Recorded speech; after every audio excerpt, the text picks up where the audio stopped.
वक्त बर्बाद करने वाले को एक दिन वक्त ही बर्बाद कर रख देगा। देखिए, ये बहुत ही पुराना शेर है और इस शेर से जिंदगी जो है वो कहीं ना कहीं मिलती जुलती नजर आती है।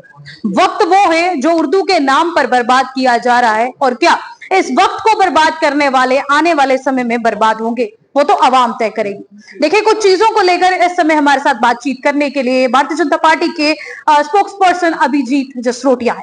सर, उर्दू को लेकर सियासत जो है वो और गर्म होती हुई नजर आ रही है, तो क्या लगता है इसे रोल बैक किया जाएगा या फिर दोबारा से जम्मू कश्मीर जो है वो बिखरता हुआ नजर आएगा? देखिए, रोल बैक तो करना पड़ेगा। हम लोग इसीलिए बड़े दृढ़ निश्चय के साथ यहाँ पर बैठे। अगर आपको याद होगा, जब सबसे पहले इस बात का हमने संज्ञान लिया था तो हमारे सत शर्मा जी हमारे पार्टी प्रेसिडेंट है, हमारे leader of opposition Sunil Sharma ji, उसके बाद मैं भी उपराज्यपाल साहब से मिला था।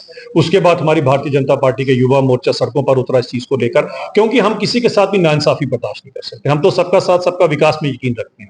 जो कंट्रोवर्सी थी नहीं, उसे आपने कंट्रोवर्सी बनाया।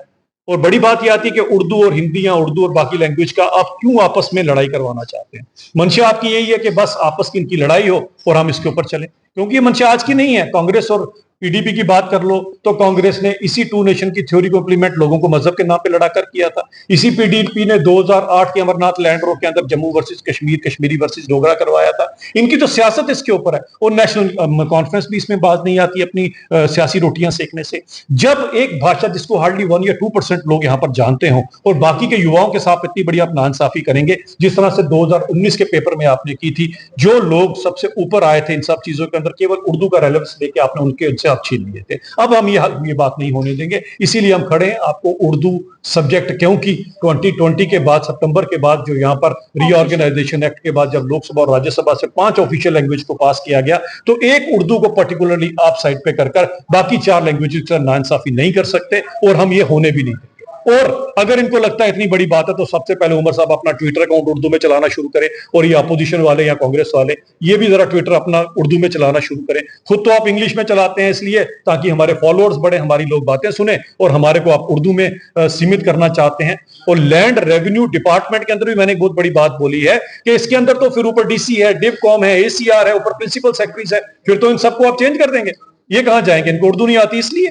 तो यानी कि सब डिपेंडेंट है। एक नायब तहसीलदार पे उसको उर्दू आती है तो प्रिंसिपल सेक्रेटरी भी डिपेंडेंट है। जो एंटी ने बता दिया उसको वही मानना है। मुझे लगता है कि भाषा की सरलता इसीलिए होती है कि लोगों को इसका फायदा हो। एक आम इंसान का लैंड रिकॉर्ड वो भी खुद भी पढ़ सके, मेरे बाप दादों की जमीन कहां थी, या उसको किसी नायब तहसीलदार या पटवारी साहब के पास जाना कि जनाब बताएं कि क्या मेरे बाप दादा की जमीन थी, या मेरे बाप दादों ने मेरे साथ भी नाइंसाफी की। ये बहुत बड़ी गलत बात है। इसको किसी भी एंगल से हम सबका साथ सबका विकास देकर कंसीडर नहीं करते। सर, डिप्टी सीएम से कुछ सवाल जो है वो किए गए थे कुछ दिनों पहले, उर्दू को लेकर कुछ बातचीत उनसे की गई थी।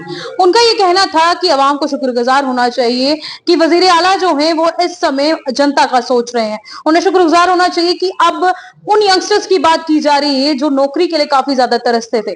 लेकिन क्या लगता है कि पूर्ण विराम लग चुका है जम्मू के उन तमाम बच्चों को जो काफी समय से तैयारियां कर रहे हैं? देखिए, उनके ऊपर अगर आप जाएंगे तो अभी तक तो वो बेचारे डेली वेजर भी इनका बहुत बड़ा धन्यवाद कर रहे हैं। 2.5 लाख की बैकड्रॉप अपॉइंटमेंट वाले भी इनका धन्यवाद कर रहे हैं। वो एसपीओ 800 रुपए पे नौकरी की है 30-30 साल उन्होंने, वो भी इनका धन्यवाद करते हैं। ऐसे धन्यवाद के कारण हमारे जम्मू कश्मीर का बेड़ा गर्क हुआ। ऐसा धन्यवाद डिप्टी सीएम साहब कर सकते हैं, मैं नहीं कर सकता। मेरा मानना तो यह है कि 42,000 नौकरियां जो 2019 के बाद लोगों को दी गई, वो हकदार को हक दिया गया। एक भी बैकड्रॉप अपॉइंटमेंट नहीं थी, और नौकरी दी गई।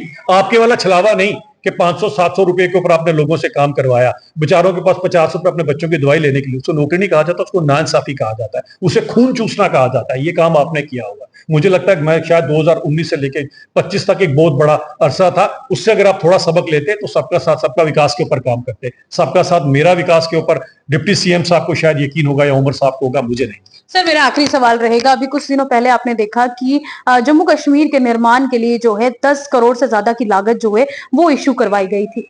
बार बार नेशनल कॉन्फ्रेंस चीख चीख कर ये कह रही है कि ये हमारी सफलता है, इसे हमने संचल किया, लेकिन उस लागत का 1 रुपया भी जो है वो इस पार नहीं आया। सब कुछ जो है हम कह सकते हैं टनल पार चल जा चुका है। क्या लगता है यहाँ से भी जो है जम्मू कश्मीर में भेदभाव देखा जा रहा है? क्योंकि देखिए, यहाँ पे कई ऐसी रोड्स हैं। मैं अगर मानसर रोड देखूं, स्विंसर, बनी बसोली की रोड अगर आप देखें, बनी बसोली की डेवलपमेंट आप देखें, वहां पर उस पैसे की काफी ज्यादा जरूरत थी, लेकिन उन पैसों को जो है कश्मीर के डेवलपमेंट के लिए अब यूज किया जा रहा है। क्या लगता है यहां से भी जम्मू दोबारा से हम कह सकते हैं कि डिग्रेड होता हुआ नजर आ रहा है? ऐसी बात नहीं। आप कम से कम अगर आप खासकर 5 अगस्त 2019 के बाद अगर आप देखें, हमने तो जम्मू कश्मीर दोनों को अपनी दो आंखों की तरह देखा। अगर किसी का ये मानना कि वहां पर पैसे चले गए, ऐसा नहीं है। जम्मू को जो उसका हक मिलता है पूरी तरह से मिलता है और लिया भी जाता है। यहाँ पर भी बहुत सारे प्रोजेक्ट चल रहे हैं, आपके सामने देखिए, जो आज तक जब से आजादी है, जब से दुनिया एग्जिस्ट करती है, जम्मू पूंछ की रोड के ऊपर कभी टनल नहीं बनी है, वहां पर ही बनना शुरू हो गई। यही डोडा किश्तवाड़ वाली रोडों को आप देख ले, हर जगह पर जम्मू में भी तरक्की हो रही है, यहाँ पर ही बड़ा कुछ हो रहा है। दोनों का बराबर जो जो हक मिलता है उसे दिया जाता है। कहीं पर अगर कोई एक सेपरेट प्रोजेक्ट उनका है तो उनके लिए, जो हमारे लिए वो हमें होगा। मुझे लगता है इन सब चीजों को उन मापदंडों से ना देखें, कम से कम अभी आपके सामने हमारे यहाँ पर एम्स तैयार भी हो चुका हुआ है, वहां शायद अभी चल रहा है काम उन सब चीजों का। तो ये चीजें नहीं होती हैं, इनको हम इस एंगल से ना देखकर, तब बात तो आप याद रखेंगे, अगर जम्मू कश्मीर है, हमारे 24 विधायक हैं, हमारे सत शर्मा जी प्रेसिडेंट है, एलओपी सुनील शर्मा जी हैं, जम्मू वालों के साथ नाइंसाफी तो कोई सपने भी नहीं सोच सकता क्या होना चाहिए। बहुत बहुत शुक्रिया। तो देखिए, कई सवाल हैं अवाम के आज भी, और अवाम यही पूछ रही है कि आखिरकार कब तक जो है हमें इन चीजों का सामना करना पड़ेगा। देखिए, जम्मू कश्मीर के अगर मैं जनता की बात करूं तो सबसे ज्यादा दुख उन लोगों को है जिनके बच्चे आज भी अनएम्प्लॉयड बैठे हैं।